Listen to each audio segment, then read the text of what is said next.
നമസ്കാരം.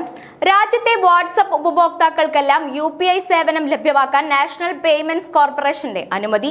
ഇതോടെ UPI വിപണിയിൽ ഗൂഗിൾ പേയുടെയും ഫോൺ പേയുടെയും ആധിപത്യത്തിന് വൻ തിരിച്ചടി നേരിട്ടേക്കും. നിലവിൽ 50 കോടിയിലേറെ പേരാണ് വാട്സ്ആപ്പ് ഉപയോഗിക്കുന്നത്. ഇതിൽ 10 കോടി പേർക്ക് മാത്രമേ UPI സേവനം നൽകാൻ ഇതുവരെ അനുമതി ഉണ്ടായിരുന്നുള്ളൂ. ഈ നിയന്ത്രണം NPCI എടുത്തു കളയുകയായിരുന്നു. 50 കോടിയിലേറെ ഉപഭോക്താക്കളുള്ള ഒരു കമ്പനിക്ക് UPI സേവനം നൽകിയാൽ വിപണിയെ ദോഷകരമായി ബാധിച്ചേക്കാമെന്ന വിലയിരുത്തലിനെ തുടർന്നാണ് ആദ്യഘട്ടത്തിൽ NPCI വാട്സ്ആപ്പ് പേയ്ക്ക് പരിധി വെച്ചിരുന്നത്. നിലവിൽ പ്രതിമാസ ഉപയോഗത്തിൽ വാട്സ്ആപ്പ് പേ 11ാം സ്ഥാനത്താണെന്നും റിപ്പോർട്ടുകൾ പറയുന്നുണ്ട്. 2024 നവംബറിൽ മാത്രം 3890 കോടി രൂപയാണ് വാട്സ്ആപ്പ് പേ വഴി ആളുകൾ കൈമാറ്റം ചെയ്തത്. 1ാം സ്ഥാനത്തുള്ള ഫോൺ പേ വഴി 10.88 ലക്ഷം കോടി രൂപയും കൈമാറ്റം ചെയ്യപ്പെട്ടു.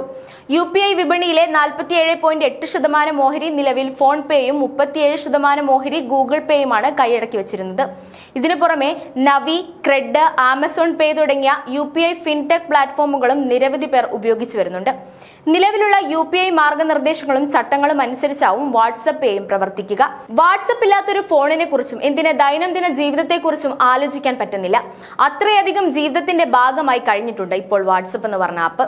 കുടുംബങ്ങളെയും സൗഹൃദങ്ങളെയും യോജിപ്പിക്കുന്ന കണ്ണികളിൽ പ്രധാനവുമാണത്. പുതുവർഷം പിറക്കാൻ മണിക്കൂറുകൾ ബാക്കി നിൽക്കെ കഴിഞ്ഞ ദിവസം ചിലർക്കെങ്കിലും നിരാശയുണ്ടാക്കുന്ന വാർത്തയായിരുന്നു കഴിഞ്ഞ ദിവസം പുറത്തു വന്നത്. 20ലേറെ ആൻഡ്രോയിഡ് ഫോണുകളിൽ പുതുവർഷം മുതൽ വാട്സ്ആപ്പ് സേവനങ്ങൾ ലഭ്യമാവില്ല.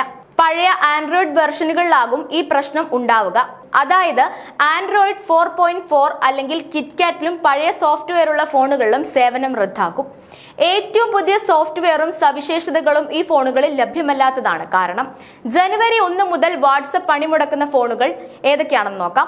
Galaxy S3, Galaxy Note 2, Galaxy Ace 3, Galaxy S4 mini, Moto G, Motorola Razr HD, Moto E 2014, 1X, 1X Plus, Desire 500, Desire 601, Optimus G, Nexus 4, G2 Mini, L19, Xperia Z, Xperia SP, Xperia T, Xperia V.